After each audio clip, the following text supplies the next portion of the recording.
जय श्री राम भक्तजनों, आप सभी का स्वागत है श्री रामचरितमानस वार्षिक पाठ के 220वें दिन की कथा में। वार्षिक पाठ में हम प्रतिदिन 3 दोहे और मंगलवार के दिन 6 दोहे पढ़ते हैं, जिससे हमारी संपूर्ण रामायण 1 वर्ष से पहले 11 महीने में पूर्ण हो जाती है। जिन भक्तजनों पे समय की कमी रहती है, वे प्रतिदिन मात्र 10 से 15 मिनट देकर श्री रामचरितमानस का पाठ करके अपने जीवन को सफल बना सकते हैं। श्री रामचरितमानस का पाठ करने के लिए संस्कृत के ज्ञान का होना आवश्यक नहीं है, क्योंकि यह तुलसीदास जी द्वारा रचित हिंदी अवधी भाषा में लिखा हुआ ग्रंथ है, जिसे कोई भी व्यक्ति पढ़ सकता है। क्योंकि बहुत से व्यक्ति इसीलिए हमारे धार्मिक ग्रंथों का पठन नहीं करते कि वे संस्कृत में लिखे हुए हैं, परंतु श्री रामचरितमानस जो श्री तुलसीदास जी द्वारा रचित है, इसे कोई भी व्यक्ति पढ़ सकता है जिस पर हिंदी पढ़नी आती हो। तो शुरू करते हैं आज की कथा का पाठ। श्री रामचरितमानस का पाठ करने से पूर्व हम शिव शंकर भोलेनाथ पार्वती माता को प्रणाम व आह्वान करते हैं कि वे भी हमारी श्री रामचरितमानस में सम्मिलित हों और हमें अपना आशीर्वाद प्रदान करें। तत्पश्चात सभी गुरुजनों, सभी देव देवताओं को प्रणाम व आह्वान कि वे भी हमारी श्री रामचरितमानस में सम्मिलित हों और हमें अपना आशीर्वाद प्रदान करें। तो शुरू करते हैं आज की कथा। सुनहु राम स्वामी सन चलने चातुरी मोरी, प्रभु अज हूँ मैं पापी अंतकाल गति तोरी। मंगल भवन मंगलहारी, रवौ सु दशरथ जर बिहारी। बाली ने कहा, हे श्री राम जी सुनिए स्वामी, आपसे मेरी चतुराई नहीं चल सकती। हे प्रभु, अंतकाल में आपकी गति शरण पाकर मैं अब भी पापी ही रहा। सुनत राम अति कोमल बानी, बाली शीस पर से निज पानी। अचल करऊँ तनु राखहूँ प्राणा, बाली कहा सुनो कृपा निदाना। बाली की अत्यंत कोमल वाणी सुनकर श्री राम जी ने उसके सिर को अपने हाथ से स्पर्श किया और कहा, मैं तुम्हारे शरीर को अचल कर दूँ, तुम प्राणों को रखो। बाली ने कहा, हे कृपा निदान सुनिए।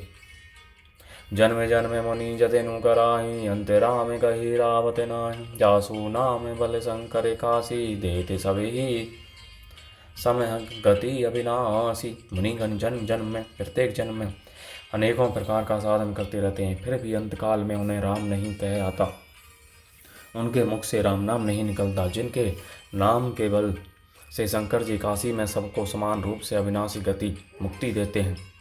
ममे लोचन गोचर सोई आवा, बौरी की प्रभु असे बनी ही बनावा। वह श्री राम जी स्वयं मेरे नेत्रों के सामने आ गए हैं। हे प्रभु, ऐसा संयोग क्या फिर कभी बन पड़ेगा।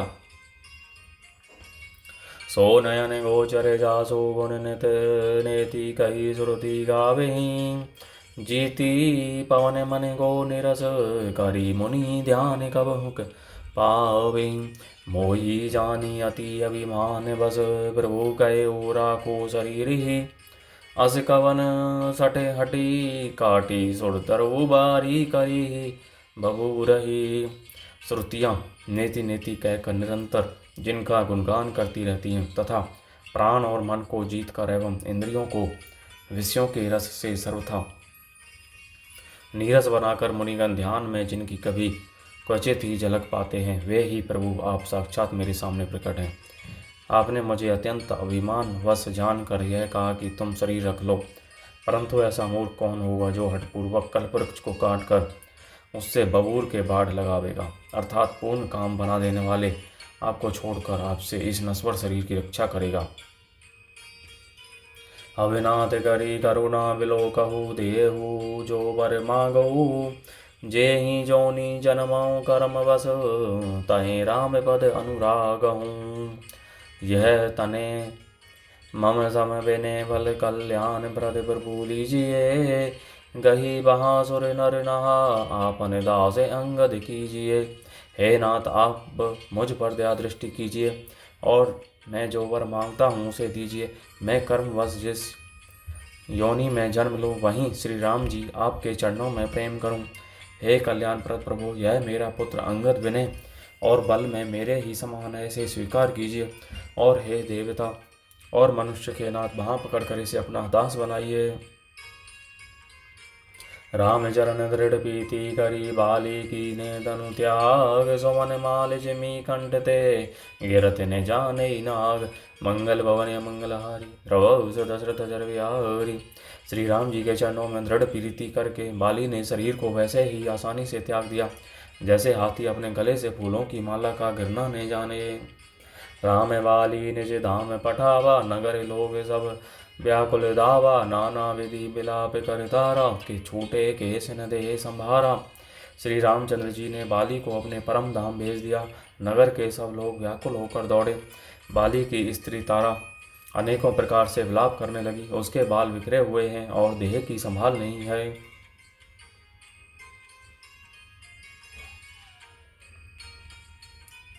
तारा विकल देखी रघुराया दीने ज्ञान हरि लीनी माया चिति जल पावक गगन समीरा पंच रचित अति अदम शरीरा। तारा को व्याकुल देखकर श्री रघुनाथ जी ने उसे ज्ञान दिया और उसकी माया अज्ञान हर ली। उन्होंने कहा, पृथ्वी जल अग्नि आकाश और वायु इन 5 तत्वों से यह अत्यंत अधम शरीर रचा गया है। प्रगट सो तनु तब आगे सोवा जीव नित्य के ही लगी तुम्हें रोवा। उपजा ज्ञान चरण तब लागी लीने सी परम भक्ति बर मांगी।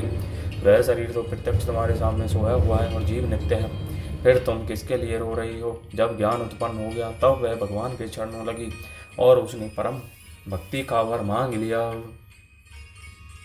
उमा दारू जोशत की नाई सभी ने चावत राम गुसाई। तब सुग्रीव वहीं आए सुदीना मृतक कर्म विधिवत सब हीना। शिव जी कहते हैं, हे उमा स्वामी श्री राम जी सबको कठपुतली की तरह नचाते हैं। तदनंतर श्री राम जी ने सुग्रीव को आज्ञा दी और सुग्रीव ने विधिपूर्वक बाली का मृतक कर्म किया।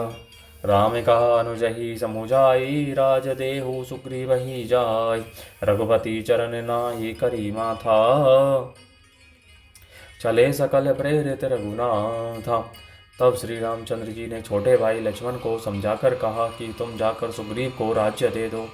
श्री रघुनाथ जी की प्रेरणा आज्ञा से सब लोग श्री रघुनाथ जी के चरणों में मस्तक नवाकर चले।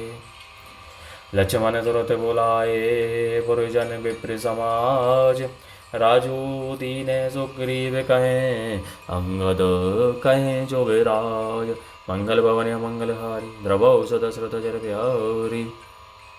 लक्ष्मण जी ने तुरंत ही सब नगर वासियों को और ब्राह्मणों के समाज को बुला लिया और उनके सामने सुग्रीव को राज्य और अंगद को युवराज पद दिया।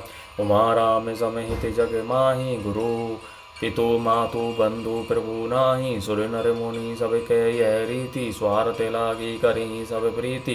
हे पार्वती, जगत में श्री राम जी के समान हित करने वाला गुरु पिता माता बंधु और स्वामी कोई नहीं है। देवता मनुष्य और मुनि सबकी यह रीति है कि स्वार्थ के लिए ही सब प्रीति करते हैं। बाली त्रास व्याकुल दिन राति तन बहु व्रन चिंता जर छाती। सोई सुग्रीव कीने कपिराऊ अति कृपाल रघुवीर सुभाऊ। जो सुग्रीव दिन रात बाली के भय से व्याकुल रहता था, जिसके शरीर में बहुत से घाव हो गए थे और जिसकी छाती चिंता के मारे जला करती थी, उसी सुग्रीव को उन्होंने वानरों का राजा बना दिया। श्री राम जी चंद्र जी का स्वभाव अत्यंत ही कृपालु है।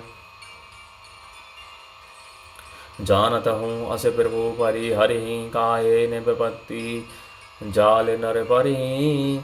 पुनि सुग्रीव ही लीन बुलाई बहु प्रकार नृपनीति सिखाई। जो लोग जानते हुए भी ऐसे प्रभु को त्याग देते हैं, वे क्यों ने विपत्ति के जाल में फंसे। फिर श्री राम जी ने सुग्रीव को बुला लिया और बहुत प्रकार से उन्हें राजनीति की शिक्षा दी। कहे प्रभु सुनु सुग्रीव हरीसा पुर ने जाऊँ 10 चारि बरीसा। गत ग्रीष्म बरिस ऋतु आई रही हूँ निकट शैल परिछाई। फिर प्रभु ने कहा, हे वानरपति सुग्रीव सुनो, मैं 14 वर्ष तक गांव बस्ती में नहीं जाऊंगा। ग्रीष्म ऋतु बीत कर वर्षा ऋतु आ गई, अतः मैं यहाँ पास ही पर्वत पर टिका रहूँगा। अंगद सहित करहु तुम्हें राजू संतत हृदय धर्मु। मम काजू जब सुग्रीव भवन फिर आए रामू प्रवर शन गिरी पर छाए। तुम अंगद सहित राज्य करो, मेरे काम का हृदय में सदा ध्यान रखना। तदंतर जब सुग्रीव घर लौट आए तब श्री राम जी प्रवर्षण पर्वत पर जा टिके। प्रथम ही देवन्ने गिरि गुरुआ राखे रुचिर बनाई। राम कृपा निधि कछु दिन भाषिक कर हिंगे आई। मंगल भवन मंगलहारी रघुवंश दशरथ जर बिहारी। देवताओं ने पहले से ही उस पर्वत की एक गुफा को सुंदर बना सजा रखा था। उन्होंने सोच रखा था कि कृपा की खान श्री राम जी कुछ दिन यहाँ कर निवास करेंगे। बोलो जय श्री रामचंद्र की जय। तो इस प्रकार भक्तजनों आज की कथा का विराम यहीं पर होता है। बोलो जय श्री रामचंद्र की जय।